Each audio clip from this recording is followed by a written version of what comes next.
आराखडा तयार करावा? नाही, मी जे आढावा घेतोय, सगळ्या महानगरपालिकेने नद्यांची वाट लावली थोडक्यामध्ये.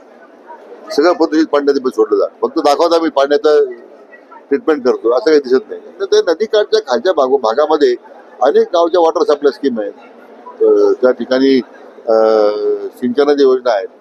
आता मग आम्ही असा विचार केला की ज्या महानगरपालिकेकडे पैसे आहेतच त्यांच्याकडे, परंतु ज्या नगरपालिका आहेत, ग्रामपंचायती आहेत, त्यांचं पाणी जे सोडलं जातं त्यांच्याकडे निधी नाही आहे.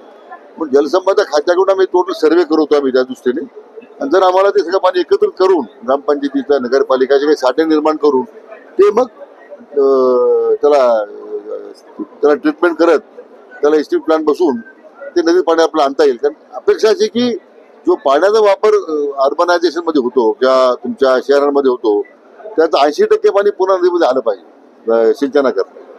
दुर्दैवानं बिगर सिंचन आरक्षण वाढत चाललंय, शेतीला पाणी कमी पडत चाललंय, धरणं बांधण्याच्यावर मर्यादा आहे. या पावसा पाण्याचे जे परिणाम होतात क्लायमेट चेंजचे, त्याचा मोठा इम्पॅक्ट शेतीवर होतोय. सर्वांचाच विचार आपल्याला करावाच लागेल. इंग्लिश बोला फ्लुएंट, कारण सोबत आहे प्रॉमिनंट. उत्कृष्ट इंग्लिश बोलण्यासाठी आजच संपर्क करा 8600000069.